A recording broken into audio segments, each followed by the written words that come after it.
بسم الله الحمد لله وصلى الله وسلم على من لا نبي بعده. إخوة الإيمان, assalamu alaikum wa rahmatullahi wa barakatuh. Nous sommes toujours dans les 10 meilleurs jours du monde.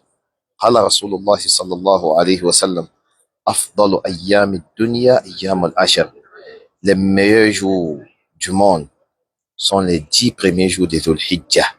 Et dans plusieurs récits, nous a fait comprendre que les bonnes œuvres sont pures et plus aimées auprès d'Allah et ont le plus de récompenses pendant ces 10 jours que n'importe quelle autre œuvre accomplie en dehors de ces 10 jours, exception faite de celui qui est sorti lutter sur le sentier d'Allah subhanahu wa ta'ala avec ses biens, avec sa personne et ne rentrer avec quoi que ce soit. C'est-à-dire qui a été tué sur le sentier d'Allah subhanahu wa ta'ala et qui a dépensé tous ses biens sur le sentier d'Allah subhanahu wa ta'ala.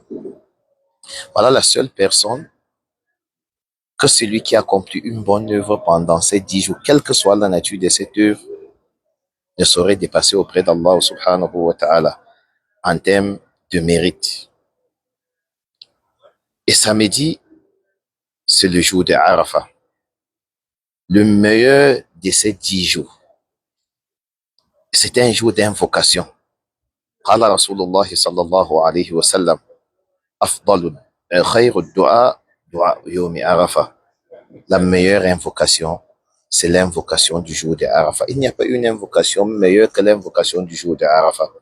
Alors nous devons d'invoquer Allah subhanahu wa ta'ala abondamment ce jour, comme nous devons d'évoquer Allah subhanahu wa ta'ala et ce abondamment, parce qu'après avoir dit cette parole, le prophète sallam a dit وَخَيْرُ مَا قُلْتُ أَنَا وَالنَّبِيُّونَ مِنْ قَبْلِي لا إله إلا الله وحده لا شريك له الملك وله الحمد وهو على كل شيء قدير.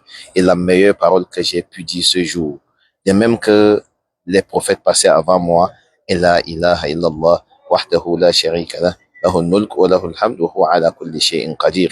Et n'oublions pas de jeûner ce jour, parce que c'est aussi un jour de jeûne. Et le prophète nous a fait savoir que le jeûne du jour de Arafat nous permet d'accéder à l'expiation des péchés pour l'année passée et l'année suivante.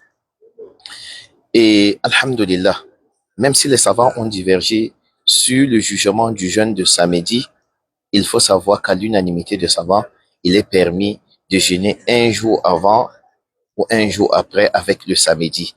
Et en agissant de la sorte, on s'écarte de la divergence.